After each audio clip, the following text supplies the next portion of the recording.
Al-Quran berbicara tentang laut. Manfaat laut bagi manusia. Indonesia poros maritim dunia. A'udzubillahi minasyaitonirrajim. Bismillahirrahmanirrahim. Assalamualaikum warahmatullahi wabarakatuh. Al-Quran merupakan mukjizat terbesar yang telah diturunkan oleh Allah Subhanahu wa Ta'ala yang berfungsi sebagai petunjuk bagi umat manusia. Hudan linnas, sekaligus pemberi kabar peringatan bagi umat manusia yang ingkar terhadap kebenaran Al-Quran. Dari sisi ilmuwan, bukti bahwa tidak ditemukan satupun keraguan la raiba fihi di dalam Al-Quran semakin terkuak dari hari ke hari seiring dengan kemajuan ilmu teknologi yang dikuasai oleh umat manusia. Salah satu sisi keakurasian Al-Quran dalam berbicara mengenai laut dan samudra terlihat juga dari perbandingan jumlah ayat. Dalam Al-Quran terdapat 32 ayat yang menyebutkan kata laut, sedangkan kata darat terkandung dalam 13 ayat Al-Quran. Jika keduanya dijumlahkan menjadi 32 tambah 13 sama dengan 45 ayat. Angka 32 itu sama dengan 71,11% dari 45. Sedangkan 13 itu identik dengan 28,22% dari 45. Berdasarkan ilmu hitungan sains, ternyata memang 71,9% bumi ini berupa lautan dan 28,88% berupa daratan. Mustahil bagi Rasulullah SAW yang tidak bisa baca tulis dan tinggal di daerah padang pasir yang tandus mampu menciptakan sendiri ayat-ayat Al-Quran dengan komposisi seperti itu. Perbandingan soal laut dan ayat soal darat yang ternyata sama dengan perbandingan laut dan darat di bumi itu jelas sengaja diciptakan Allah Subhanahu wa Ta'ala. Hal ini menjadi bukti kuat bagi keaslian Al-Quran. Temuan-temuan sains tentang lautan ternyata telah diungkapkan di Al-Quran sejak 15 abad yang lalu.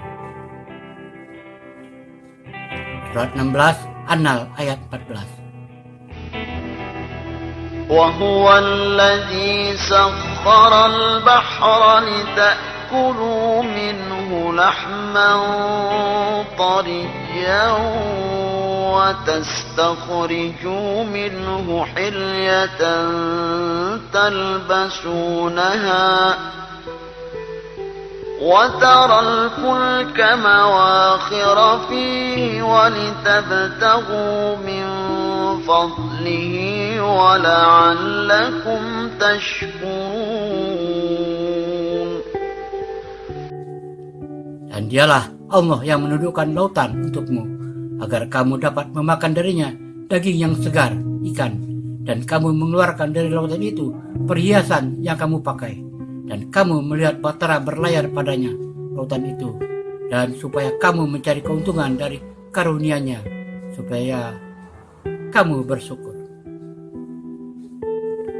Surat 35 Fatir ayat 12. وما يستوي البحران هذا عذب فرات سائغ شرابه وهذا ملح أجاج ومن كل تأكلون لحما طريا وتستخرجون حلية تلبسونها وترى الفلك فيه مواخر لتبتغوا من فضله ولعلكم تشكرون.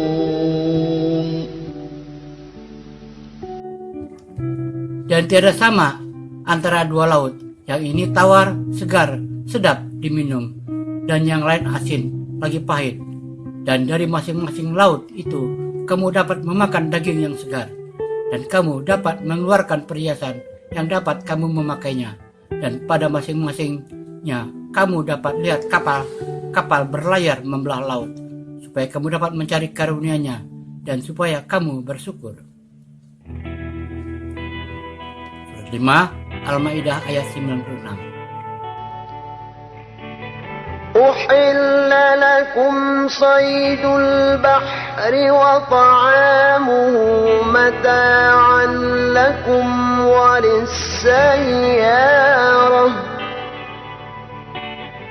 وحرم عليكم صيد البر ما دمتم حرما واتقوا الله الذي إليه تحشرون.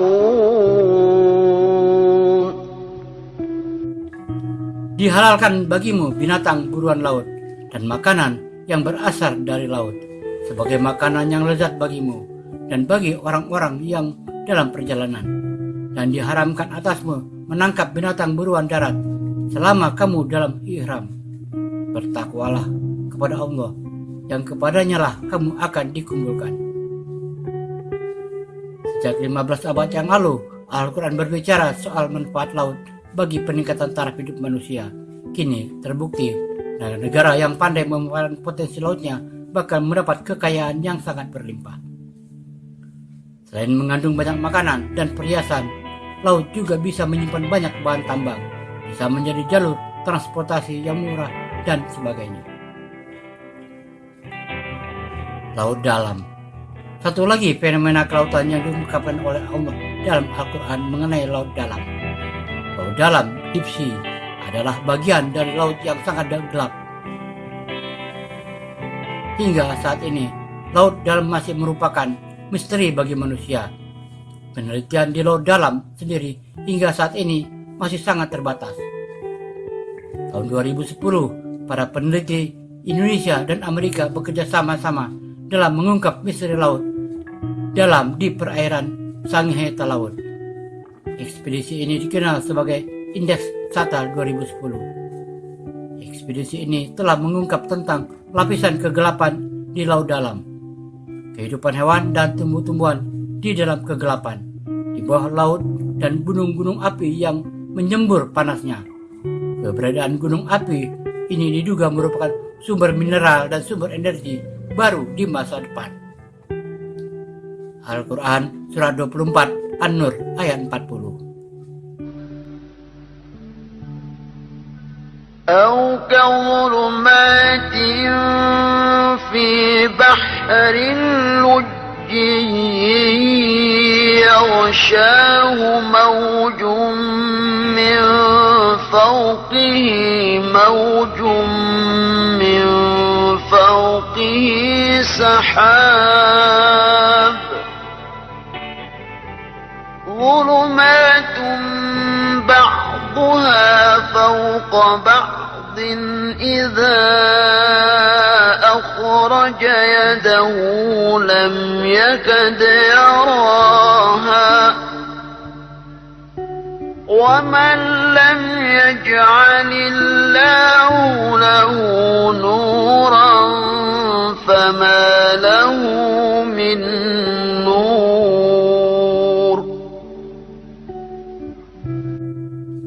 Atau seperti gelap gulita di lautan yang dalam, yang diliputi oleh ombak, yang di atasnya ombak pula, di atasnya lagi awan, gelap gulita yang tindih bertindih.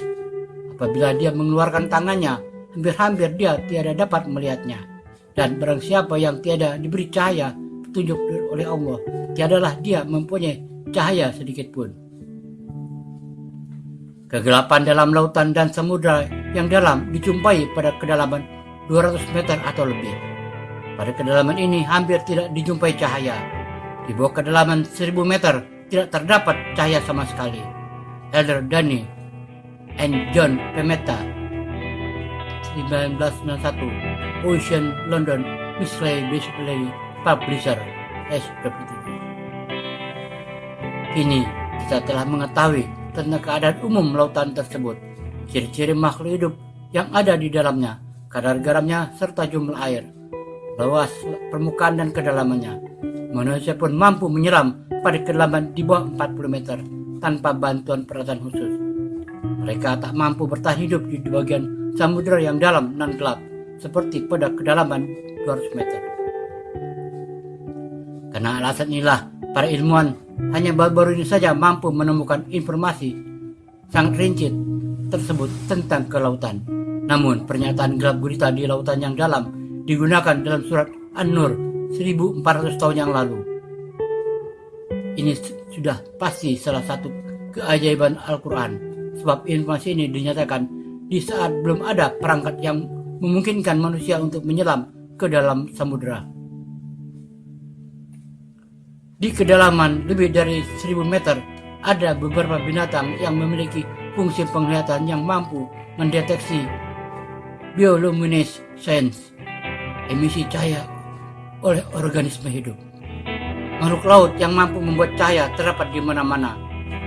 Bioluminescence sendiri merupakan hal yang lumrah karena ia memberi kemampuan untuk mempertahankan diri yang sangat berarti bagi binatang yang bersangkutan. Di darat, kita juga mengenal fenomena ini pada kunang-kunang. Cahaya ini membantu binatang untuk mencari makanan, menarik perhatian pasangannya, dan mempertahankan diri dari serangan pemangsanya. Indonesia, poros maritim dunia. Indonesia disebut sebagai negara maritim adalah karena mendapat pengakuan dunia bahwa Indonesia adalah negara kepulauan terbesar di dunia. Indonesia punya 17.508 pulau. Pulau-pulau tersebut terbentang di wilayah Indonesia mulai dari Sabang, ujung barat, sampai ke Merauke, ujung timur. Secara geografis, luas lautan Indonesia diperkirakan 2/3 lebih besar dibandingkan luas daratannya. Oleh sebab itu, Indonesia punya garis pantai sepanjang 81.000 km, menjadi Indonesia sebagai negara dengan garis pantai terpanjang kedua di dunia setelah Kanada. Indonesia pun memiliki potensi besar menjadi poros maritim dunia dan merupakan unsur penting bagi kemajuan dan kejayaan sebuah negara. Kurang lebih 40% lalu lintas perdagangan barang dan jasa yang diangkut kapal melintasi perairan Indonesia. Lautan Indonesia juga merupakan wilayah marine mega biodiversity terbesar di dunia. Tercatat ada 8.500 spesies ikan, 555 spesies rumput laut, 950 spesies biota terumbu karang. Jaga laut Indonesia dan manfaatkan hasil lautnya untuk kesejahteraan rakyat Indonesia. Wallahu a'lam bishawab. Semoga bermanfaat. Wassalamualaikum warahmatullahi wabarakatuh.